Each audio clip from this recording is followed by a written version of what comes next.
paz do Senhor, meus irmãos. Nesta oportunidade nós estaremos falando sobre Lúcifer.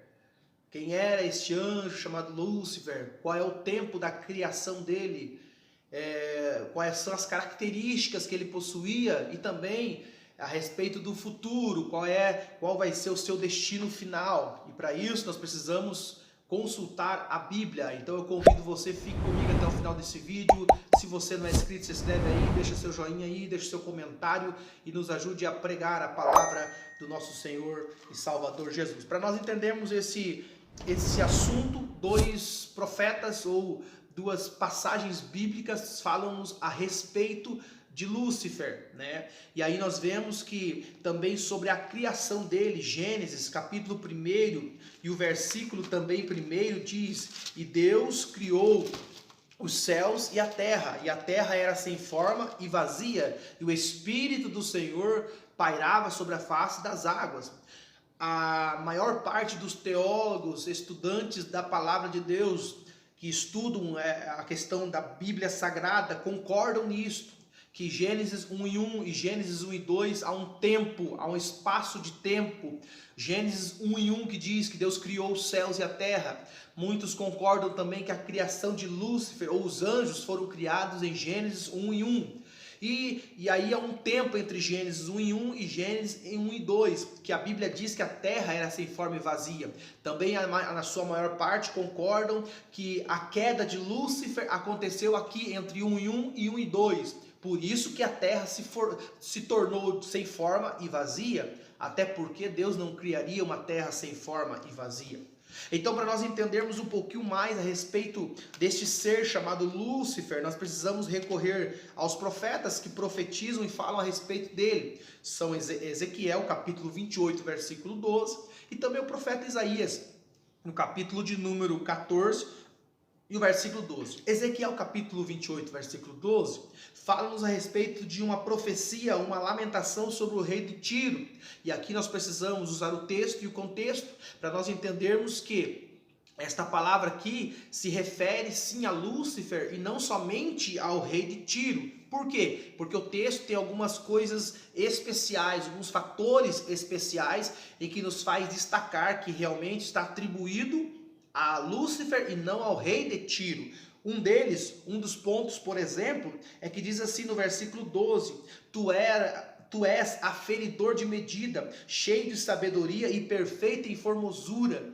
Então Lúcifer era um anjo que era aferidor de medida. Ele era cheio de sabedoria e perfeito em sua formosura. E nenhum rei aqui da terra possuiu essas características aqui. Outra coisa, no versículo 13, diz assim que estavas no Éden, jardim de Deus. Nenhum rei aqui viveu naquele tempo e muito menos dentro do jardim do Éden. Então nós vemos que esses atributos aqui são colocados e são dados ao Lúcifer, né? Ao diabo, que logo após a sua queda deixou de ser Lúcifer para se tornar o diabo, ou Satanás, que nós conhecemos pela Bíblia a respeito desses nomes. Então vamos lá. A questão da criação dele foi entre Gênesis 1:1 e antes de Gênesis 1:2. Lúcifer aqui, como diz o texto que nós acabamos de ler, ele era um modelo perfeito. Foi um anjo criado, Deus o criou. E a palavra criou aqui é mencionada também a Adão, que Deus criou Adão. Então Lúcifer também da mesma maneira foi criado por Deus. Ele não nasceu, ele foi criado. Outra coisa interessante que diz o texto que ele era cheio de sabedoria e formosura. Então Deus deu a ele atributos muito importantes, que foi sabedoria e formosura. E aí nós vemos também, meus irmãos, que a palavra Lúcifer você não vai encontrar nesses textos. Você vai encontrar depois Satanás, a antiga serpente, em Apocalipse você vai encontrar o dragão, mas todos esses nomes são referidos sim ao diabo, ao Satanás. E a palavra Lúcifer quer dizer anjo de luz ou portador de luz. E aí você vê as características que os profetas estão falando aqui a respeito dele. Então, a queda dele foi por um motivo só. Olha o capítulo 28, versículo 17. Elevou-se o seu coração por causa da tua formosura, corrompeste a tua sabedoria por causa do teu esplendor. Então esse foi o motivo da queda de Lúcifer. Ele tinha sim um certo nível de sabedoria, porque ele foi dotado de sabedoria e formosura. A queda dele aqui deu origem quando ele corrompeu a sua sabedoria por causa do esplendor da sua face, quem sabe da forma que ele se viu, que ele se contemplou. O orgulho tomou conta do coração dele. Então nós vemos que o profeta Ezequiel está falando aqui no capítulo 28 a respeito sim de Lúcifer. Ele era um anjo que foi sim criado. Olha o que diz o texto aqui no capítulo 28, versículo 12. Estavas no Éden, jardim de Deus, toda pedra preciosa era a tua cobertura. Está mencionando várias pedras preciosas que era a cobertura dele. Então ele era um anjo portador de luz. Olha que interessante, olha o que o Senhor ainda diz mais: e obra dos teus tambores, dos teus pífaros estava em ti, no dia em que fosses criado foram preparados. As obras aqui que se fala sobre o louvor, fala sobre instrumentos musicais. Olha o que diz o texto, que estava nele, foram criados no dia que ele foi criado. É por isso que vale lembrar que alguns pregadores falam que quando ele andava, saía sons dele, e pode sim estar correto por causa desse texto aqui, que foram criados, aqui os instrumentos aqui musicais que a Bíblia está falando aqui, foram criados no dia em que esse anjo foi criado. Então tem uma base, pode ter uma base? Tem. E aí nós vemos, irmãos, e vamos falar agora, falamos sobre a criação, agora vamos falar sobre a queda. Isaías também é importante nós lermos, Isaías 14, versículo 12, fala sobre a queda. Isaías, capítulo 14, e o versículo é o 12. Olha o que diz o texto em Isaías 14, 12.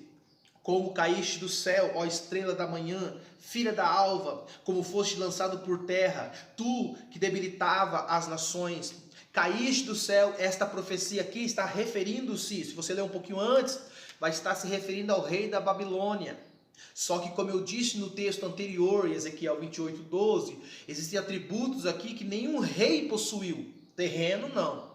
Então, por isso que a maioria dos teólogos concordam nesta afirmação, que aqui está se referindo, como em Ezequiel 28, 12, a respeito do anjo de Lúcifer.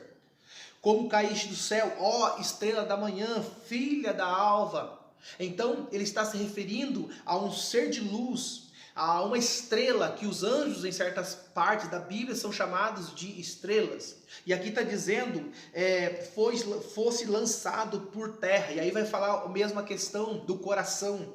E tu dizia no teu coração, subirei ao céu, acima das estrelas, exaltarei meu trono, e no monte da congregação me assentarei, na banda dos lados do norte, subirei ao alto céu. Então não está se referindo ao rei da Babilônia, porque qual é o rei? Qual é o rei que pôde dizer, subirei ao mais alto céu? Qual é entre os mortais alguém que tenha poder, ou que teve poder de dizer, subirei acima do trono de Deus? Nenhum.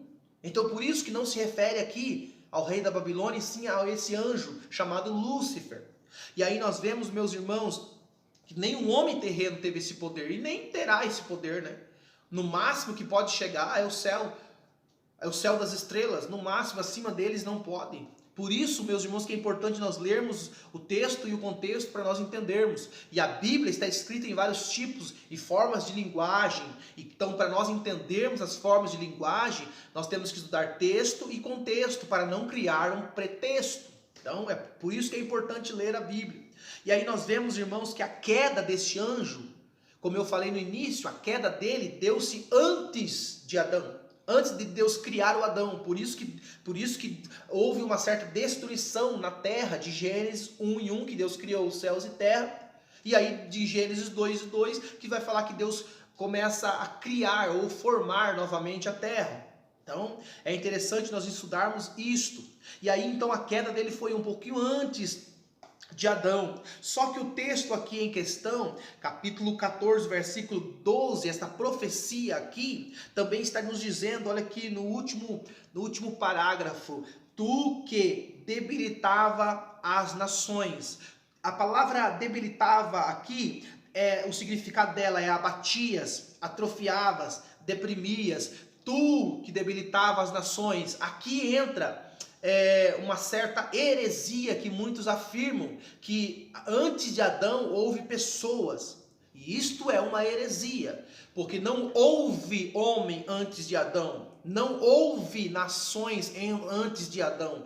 Pode sim haver um período aqui que Deus criou, por exemplo, não estou afirmando, mas posso lhe dar um exemplo, que muitos falam a respeito, por exemplo, dos dinossauros, tempos de animais gigantescos, tempos diferentes, em que a Bíblia não afirma, mas pode sim entrar nesse texto.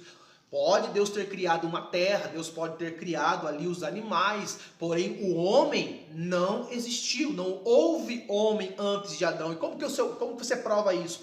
1 Coríntios capítulo 15, versículo 45 diz assim: o primeiro homem, Adão, foi feito alma vivente, e o último homem, Adão, foi feito espírito vivente. Então o apóstolo Paulo também fala sobre o primeiro homem, e ele fala sobre o pecado que veio pelo primeiro homem, e ele fala de novo sobre Adão. Então não existiu um homem ou nações, povos antes de Adão. E é interessante também entendermos o texto que as profecias, ou na sua maior parte das profecias, e essa aqui é um sinal delas, que algumas profecias ela traz consigo na mesma profecia o passado, o presente e o futuro. Então, por isso que para nós estudarmos a profecia, nós precisamos analisar o texto e contexto e entendermos esses tempos. Como assim?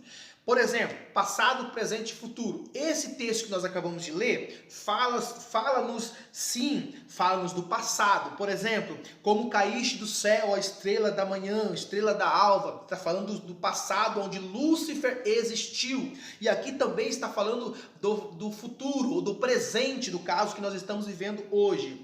Tu que debilitavas as nações, depois da queda, depois do pecado no Éden também, o diabo agora conseguiu, de certa forma, sim, debilitar as nações. Como eu falei um pouquinho anteriormente, que a palavra debilitar significa abatia, atrofiava, deprimia. Então, esta é a ação do diabo que perdura até hoje, até um tempo futuro, onde nós entendermos que ele será derrotado de uma vez por todas. Então esse texto aqui fala-nos do passado e do futuro. Então nós precisamos ter esse entendimento, porque para que nós não deixamos que nenhum tipo de heresia venha se firmar diante desta palavra aqui. Mais um exemplo que há uma mistura de tempo e de época em algumas profecias. Eu posso citar para você a profecia sobre Jesus. Capítulo 53, o versículo 7 do profeta Isaías fala assim: e ele foi oprimido,